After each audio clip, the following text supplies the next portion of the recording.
네, 당신이 궁금한 모든 이야기를 들려드립니다. 안녕하십니까. 썰라운드 한국사 편을 진행하게 된 역사 공부하는 김재원입니다. 오늘 이야기는 한강을 건넌 대한민국의 부자들. 지금 대한민국, 특히 서울, 동서고금을 막론하고 부자들은 모여 삽니다. 부자들이 모여 사는 이유가 있어요. 특정 동네가 특정한 특별함을 갖고 있기 때문인 거죠. 그 동네가 가지는 상징성 이라고 하는 건데, 동서고금을 막론하고 똑같아요. 한국만 그러냐? 한국에 강남이 있듯 자본주의 국가 혹은 자본주의 국가 이전서부터도 근대 도시라고 하는 걸로 변화되는 과정에서 더욱 가속화되고 이런 특징들을 갖게 됐다라고 하는 겁니다. 요게 부자들이래요. 총 자산이 66억인데 그 중에 부동산 자산이 6대 4라고 하는 거, 그리고 그 중에 보유주택은 1.7채가 있어야 된다. 그래야 부자다. 왜 부동산의 가치가 이렇게까지 클까?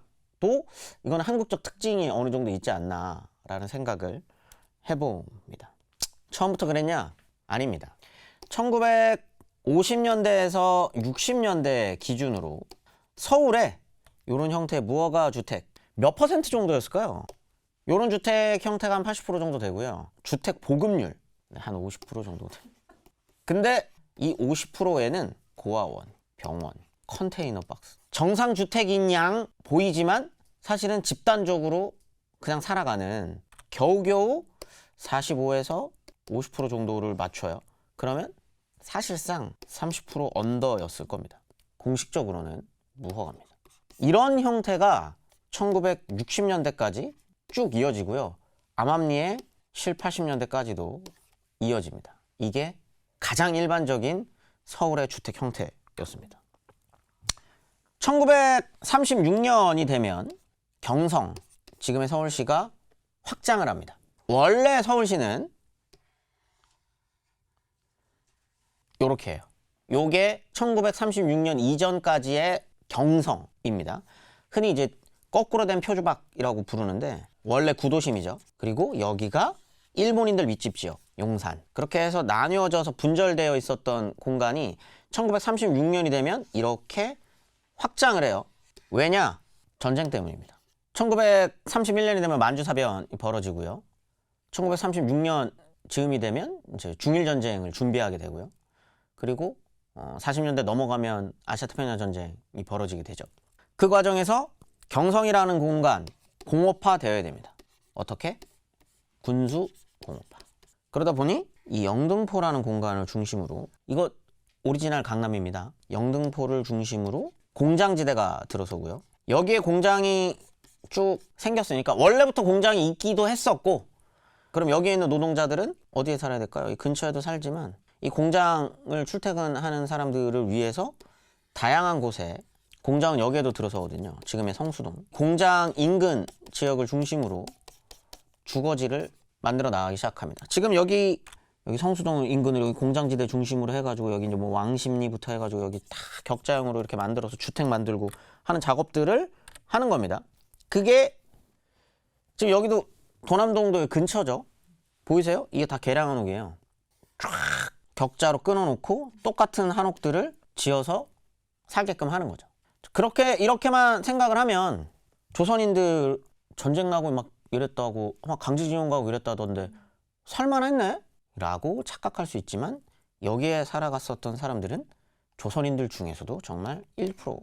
평범한 조선인들은 이런 생활은 할 수 없었다. 그 상태로 해방을 맞지만 우리가 잘 아는 것처럼 5년 만에 전쟁이 나고요. 이승만 정권 시기에는 돈이 없기 때문에 서울시의 도시계획이라고 하는 게 사실상 전무합니다. 5.16 군사 쿠데타가 시작이 되고요. 왜 아파트의 시작이라고 했느냐? 한국사에서 가장 최초의 아파트 꼽아라 라고 하면 논란이 굉장히 많습니다.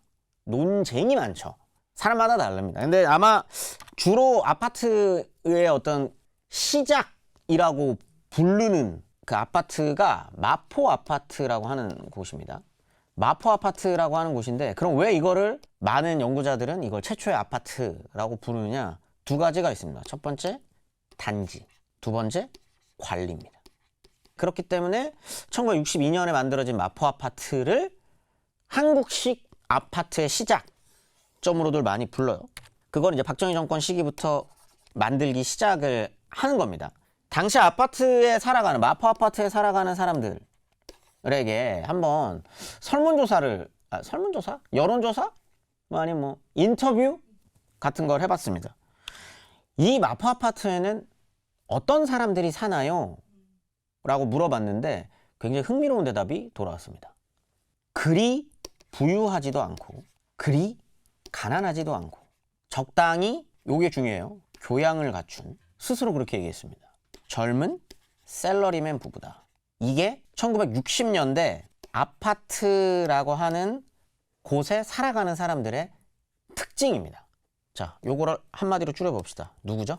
그렇죠. 오, 맞습니다. 오, 야, 중산층입니다. 왜 근데 이렇게 복잡하게 얘기하느냐? 중산층이라는 말이 일상적이지 않았던 때입니다. 그걸 이렇게 길게 늘어뜨리는 거예요, 인터뷰에서. 그 말은 이 시기 즈음 어렴풋하게 중산층이 형성되기 시작했다라고 하는 걸 의미합니다. 그리고 그들의 주거 문화가 아파트로 변해가는 시기라기보다는 시작되는 시기가 1960년대라고 생각하시면 될 것 같습니다. 요 무렵이 되면 한 번 더 서울이 크게 확장됩니다. 아까 1936년에 한번 확장이 됐죠. 지금 요 모습인데 1963년이 되면 지금의 거의 서울과 일치하는 지금의 서울의 모습을 확인할 수 있는데요. 거기가 어디냐? 크게 세 군데예요. 여기 한 무대기 하나, 여기 한 무대기 하나, 그리고 가장 크게 강남. 흔히 얘기하는 강남 3구죠. 플러스 여기가 도봉, 노원, 노도강이라고 부르는 노도강, 강남, 그리고 여기가 강서. 그런데 여러분, 강서라고 제가 표시한 부분 보시겠어요? 사실 강남입니다. 이렇게 얘기하면 또 강남 분들이 또 화내실 수도 있지만 뭐 나는 강남 사람 아니기 때문에 상관없어요. 강남입니다. 그리고 실제로 처음에 1963년에 확장이 되고 초기에 서울 사람들에게 강남 어디야? 라고 물어보면 모두 다 여기를 얘기했습니다. 지금도 놀러 가보시면 있어요. 화곡동. 화곡동 가보시면 1960년대에 지어진, 강남 개발이 본격화하기 전에 지어졌었던 주택단지가 있습니다. 거기 가보시면요, 전원주택이에요. 지금도 부자동네입니다. 거기 전원주택 초원이 있거든요. 아무튼 이렇게 서울이 점점 더 확장되게 되고 1963년이 되면 지금의 서울의 모습을 갖추게 됩니다. 자, 땅만 넓어졌다 그래서 서울의 모습을 갖출 수 있느냐? 아닙니다. 넓어진 땅을 채워야 해요. 무엇으로? 무엇으로든 간에. 그때 김현옥이라고 하는 서울시장이 등장하면서부터 지금의 서울의 모습을 갖추어 나가기 시작한다. 이 사람의 별명이 있습니다. 김현옥 서울시장의 별명. 불도저. 왜냐? 원래 지금 여기 고가도로죠? 뭐 고가도로도 있고 판자촌이건 무허가 주택이건 막 이렇게 서 있었을 거 아니에요. 건물들이 막 있어. 무허가 주택이 80%였으니까 주택이 막 있었을 거 아닙니까? 이 아저씨는 별명이 불도저죠. 그럼 어떡하겠습니까? 바로 불도저로 밉니다. 얼마 만에? 하루 만에. 보통 미는 건 하루에 끝내요. 하루에 끝내요, 정말. 하루에 미는 걸 하루에 끝내고요. 거기에 이런 고가도로를 짓거나 아니면 여기를 부셔가지고 여의도를 만들거나 하는데 쓰는 거죠. 자, 지금의 여의도 원래는 비가 오면은 잠기고요. 요렇게 해가지고 요 정도 한 뼘 정도가 남아 있었던 땅이다가 비가 안 오면 이렇게 넓은 땅이 됐다가 하는 곳이었는데, 이렇게 넓은 땅덩어리가 있었을 때 김현옥 서울시장이 해요. 본격적으로 하기 시작합니다. 근데 어쩌다가 여의도를 개발하려고 마음 먹느냐? 강변북로를 김현옥 서울시장이 만들었어요. 1966년에 만듭니다. 여러분들 강변북로 방파제라고 표현하긴 그렇고 이게 물막이를 한 거고요. 그 위에 도로를 지은 겁니다. 도로를 지은 거예요. 그러면은 어떻게 되냐? 홍수가 날 때 막아줘요. 이게 단순히 다리 혹은 그냥 도로의 역할만 하는 게 아니라 원래 비가 오면은 여름철에 장마철에 비가 오면은 넘쳐가지고 물바다가 됐었던 땅들이 도로가 이렇게 서면서 이런 땅들 있죠? 이런 땅들은 원래는 땅으로서의 기능을 못했었던 곳이에요. 그런데 여기에 물을 막은 거예요. 그리고 도로를 위에 올린 거예요. 그러면 원래 땅이 아니었었던 곳이 땅이 됩니다. 이렇게 땅이 돼요. 그 여기 땅 주인은 누구예요? 원래 땅이 아니었는데 땅이 됐잖아요. 그렇죠. 국가 땅입니다. 그걸 공유수면이라고 불러요. 강변북로를 뚫어봤더니 강변북로 인근에 있는 땅이 공짜로 생긴 겁니다. 도로를 냈더니 공짜 땅이 생겼어요. 가장 대표적인 곳이 이 언저리. 여기 이거 쭉 있으면 이 언저리예요. 동부이촌동입니다. 이 땅을 확인합니다. 그리고 여기에 공무원 아파트를 지어봐요. 그리고 민간 아파트들도 한번 지어봅니다. 장사가 잘 됩니다. 야, 여의도도 해보자. 여기에 도로를 내요. 그게 윤중로입니다. 그랬더니 다음 해 여름에 진짜 안 넘치네. 확인합니다. 그러면 여기에 뭔가를 때려 지어야겠죠. 뭘 지을까? 국회도 짓고 아파트도 짓자 라고 하면서 지금의 여의도가 만들어집니다. 자, 여의도 성공했습니다. 동부이촌도 성공했어요. 여의도 성공했습니다. 이게 1966년에서 68년 정도 때의 일입니다. 노하우가 쌓였겠죠? 야, 지금 강남쪽에 우리 2배 가까운, 원래 서울의 2배, 서울만한 땅이 새로 생겼잖아. 거기도 한번 해봐야 되지 않을까? 거기도 한번 개발을 해보자 라고 하면서 본격적으로 강남 쪽을 개발하기 시작을 하는데, 처음에 다리 하나를 먼저 놔보자 라고 합니다. 그게 제3한강교입니다. 지금의 한남대교죠. 이때까지만 하더라도 원래 강남 땅은 그렇게까지 개발될 거라고 생각하지 못했어요. 원래 이 시기에 강남은 그 옆에 있는 영등포랑 연결이 되는 공업지대로 만들 거라고 생각했습니다. 그래서 이 한남대교가 지금의 한남대교, 제3한강교가 하는 역할은 사람이 오가는 게 아니고요. 전시에 물자 옮기는 용도로 만들기 시작합니다.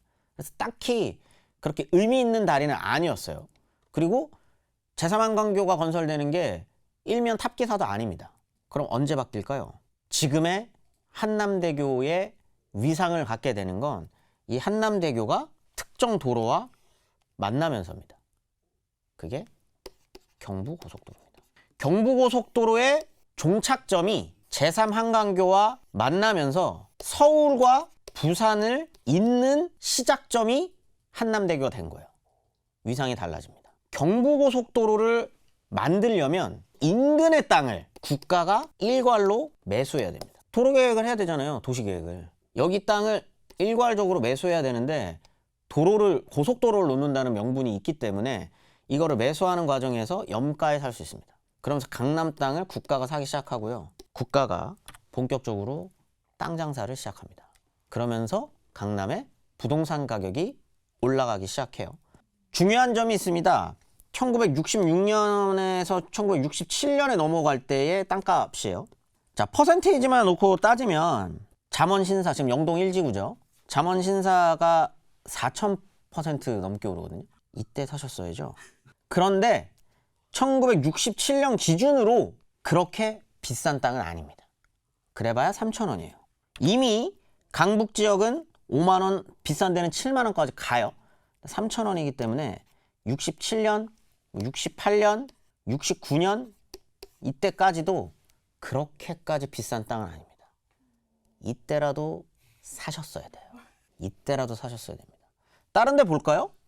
500% 오르고 어디는 3000% 오르고, 이 남가자 연희동 같은 경우에는 8000포인트 오르고.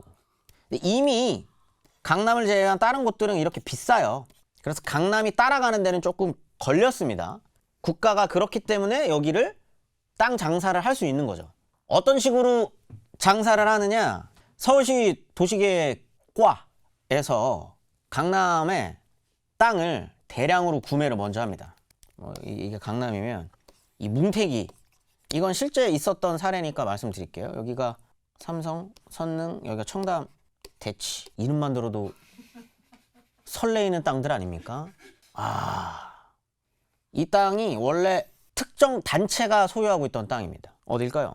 청담서부터 삼성, 선능, 대치까지 조계종이 갖고 있었습니다. 왜냐면 거기에 봉은사가 있거든요. 봉은사의 역할은 절이었지만 그 선능 있죠? 선정능. 거기가 이제 성종 선정이랑 중종이 묻혀 있는 곳인데 이 선정릉을 관리하는 절이에요. 풀도 깎아주고 이런 절이에요. 그래서 여기 땅을 조선에서 그냥 줬어요. 그 관리하면서 이렇게 쓰라고 다 갖고 있었습니다. 근데 서울시 도시계획과에서 슥 찾아갑니다. 찾아가서 서울시라는 말을 안 하고요. 개인입니다. 안녕하세요. 저는 뭐 박덕천이라고 하는데요. 제가 강남에 땅 좀 사고 있어요. 저한테 좀 파시죠. 라고 해서 팔아요. 그래서 뭐 어차피 뭐 꽤 높은 가격에 팝니다. 근데 뭐 보험사 입장에서야 그럼 뭐 사겠다는데 어차피 근데 뭐 지금 우리가 쓰고 있는 땅도 아니고 알겠어요. 팔았습니다.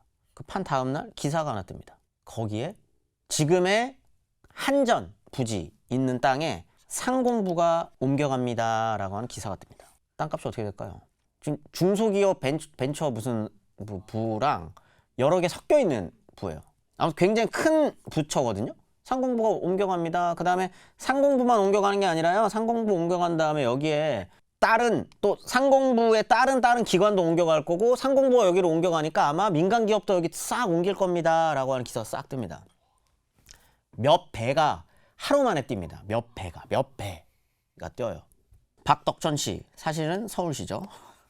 그걸 팝니다.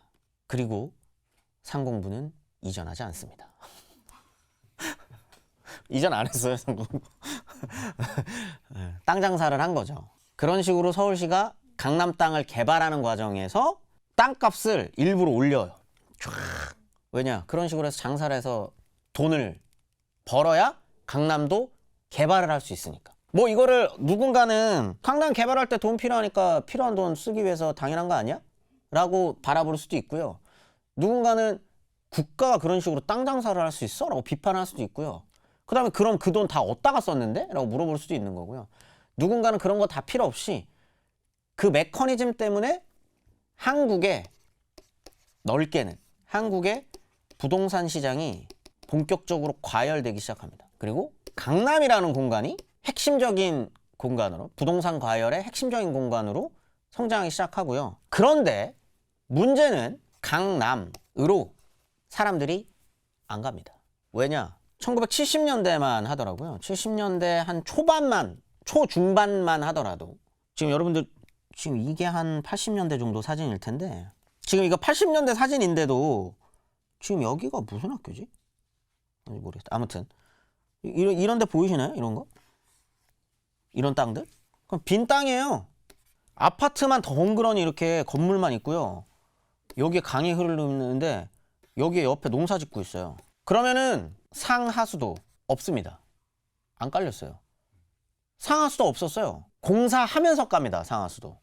전기 안 들어옵니다. 비 와요. 잠깁니다. 정말로 지금도 강남 잠겨요. 비 많이 오면 이때도 잠깁니다. 전기 안 들어와. 상하수도 안 깔렸어. 비 오면 잠겨. 버스? 제3한강교 있죠? 제3한강교 넘어가는 버스 없었어요. 내가 강남에 사는데 강북으로 출근해야 된다. 혹은 강북 사는데 강남으로 출근해야 된다. 뭐 타고 왔을까요? 이때 1970년대 굉장히 흥미롭게도 배 타고 옵니다. 이게 한강이 이렇게 흘러요. 여기에 압구정이에요. 여기가 이제 옥수 뭐 이런 데겠죠. 그럼 여기에 얘입니다. 얘 진짜 이렇게 연결되어 있다는 게 아니라 이 동네가 연결됐다는 게 아니라 줄이 하나 있어요. 줄 진짜로 줄이 하나 이렇게 매달려 있어요. 그러면 하나 있습니다. 나룻배가 하나 있습니다. 그러면 이렇게 이 줄을 잡고 한 10대 명이 그 배 위에 올라서 땡겨서 가는 거예요. 이렇게 출퇴근했어요. 이 배 이거 왔다 갔다 하면서. 자, 여러분들이 이때 당시 기준으로 아니 지금 기준으로 부동산에 투자할 수 있는 돈 1억 정도가 지금 있어요. 어디다 투자하실 거예요? 지금 요 표만 딱 보고 이 땅값 상승률만 보고 어디다 투자를 할 거냐는 거죠. 강남에 투자하는 사람들 많이 없습니다. 왜? 아까 제가 강남에 대한 이야기를 말씀드렸잖아요. 상하수도가 있는 것도 아니고 전기가 깔려 있는 것도 아니야. 근데 앞으로 여기가 어떻게 변할지는 지금 강남을 상상하시면 안 됩니다. 알 수 없어요. 다리 하나 이제 막 생겼습니다. 그리고 부동산의 상승률을 보면 다른 동네에 비해서 막 압도적으로 높거나 그렇지도 않아요. 그런데 100원 하던 게 한 3,000원 정도 됐대 정도입니다. 투자 안 합니다. 강남에 투자했었던 사람들 많이 없어요. 그 불편한 데를 뭐하러 가가지고 살지? 라고 해서 잘 안 살아요. 언제 본격적으로 살기 시작하느냐? 1970년대 중반을 넘어가면서 두 가지의 큰 흐름이 바뀝니다. 첫 번째는 학군의 탄생입니다. 이거는 고교 평준화와 예전에는 내가 시험을 쳐가지고 좋은 고등학교를 갈 수 있었어요. 근데 이제는 그런 게 아니라 고등학교는 뺑뺑이로 돌린다? 근데 그냥 뺑뺑이 돌리는 게 아니라 학군을 나누고 그 동네에 있는 학교로만 갈 수 있어? 라고 바꿔놓습니다. 그러고 난 다음에 두 번째로 바꾸는 게 원래 명문고라고 불렸었던 학교들을 강남의 8학군으로 옮겨놓는 겁니다. 자, 그러면 명문고등학교를 가기 위해서는 이 동네에 살아야 돼요. 한둘씩 이사를 가기 시작을 합니다. 3,000원, 평당 3,000원 하던 땅이 3만 원이 되는 거죠. 1년 뒤에는 30만 원이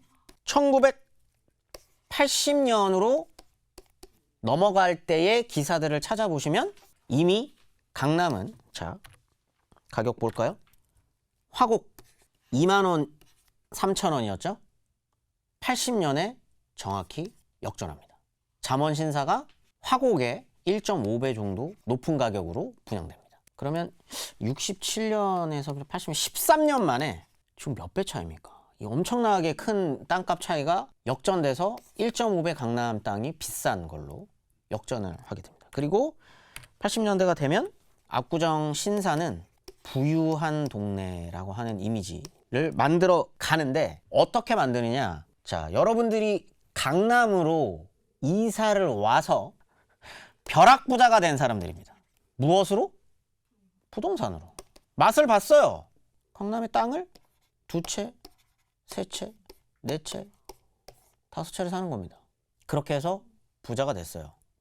이분들이 주로 하는 게 뭐냐? 자, 착각하시면 안 됩니다. 이때 아파트보다 강남은 이런 지금 사진에 나와 있는 이런 주택들이 많았어요. 여기에 살고 있었던 김덕백 씨 한 채를 샀어요. 한 10년 견뎌봤습니다. 이 땅의 값어치가 한 6, 7천 해. 이 시기 80년대 기준으로 빚을 냅니다. 한 채를 더 사요. 전세를 줘요. 근데 여기 전세가 미치거든요. 왜? 여기 지금 8학군의 고등학교 여기 근처에 어마어마한 학군지거든요. 전세가 높습니다. 그 전세 갭 투자로 하나 더 사요? 하나 더 삽니다.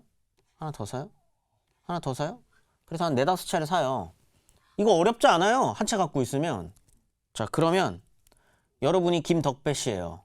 내가 여기에 한 5채에서 6채 정도의 집을 따닥따닥 붙어서 갖고 있습니다.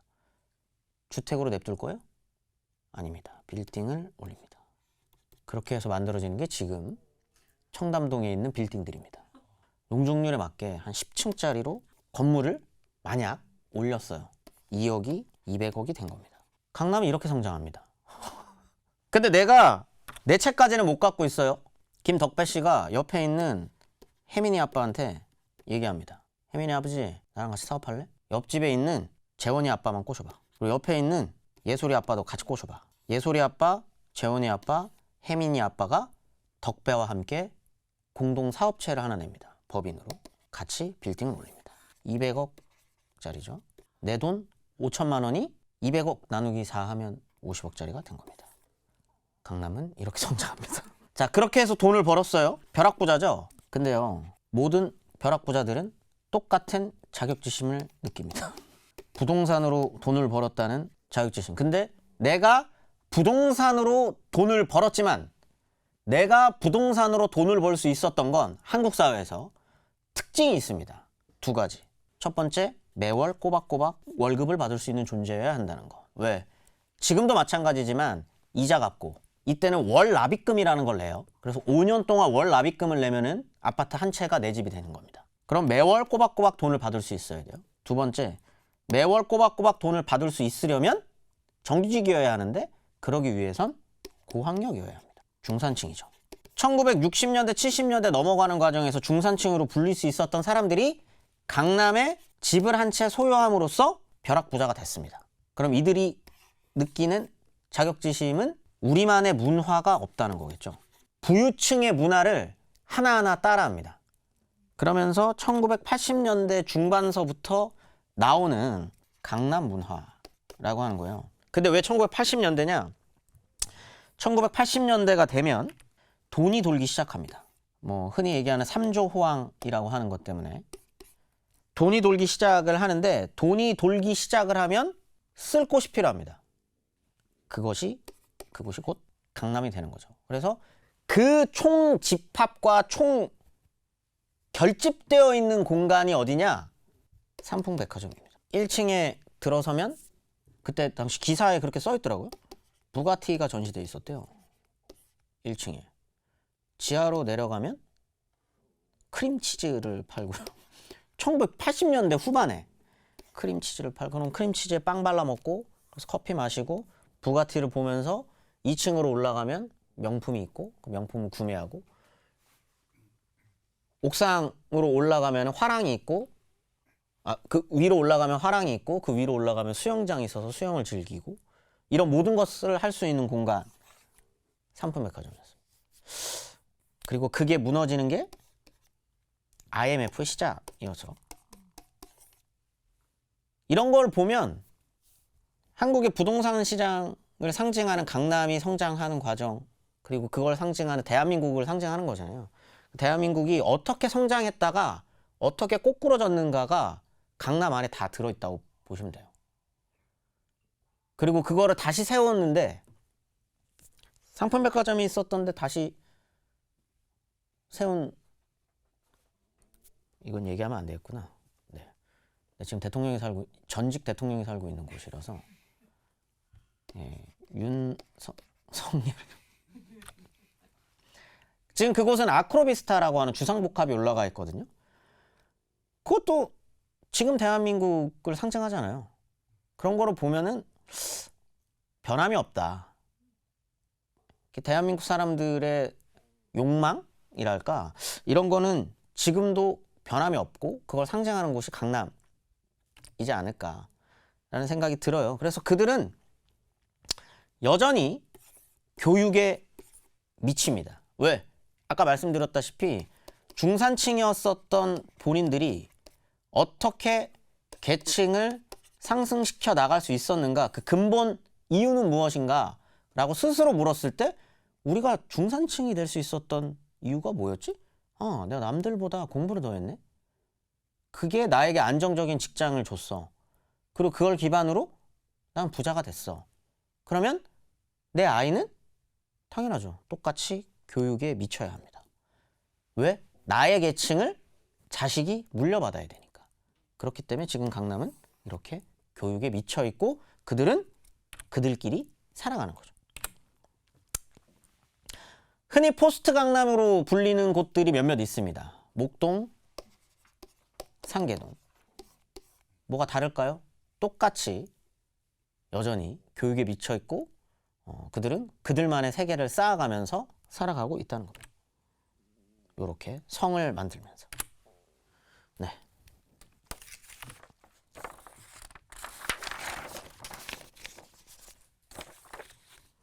네, 오늘은 서울의 역사를 한다라고 얘기를 했지만, 부자들이 어떻게 부자가 되었는지, 그리고 그 부자들을 위한 도시는 어떻게 해서 만들어졌는지에 대한 이야기를 조금 함께 이야기를 나눠봤습니다. 저는 오늘 여기서 인사를 드리고요. 다음에 여러분들을 더 혹하게 할 만한 이야기를 들고 찾아오도록 하겠습니다. 수고하셨습니다. 감사합니다.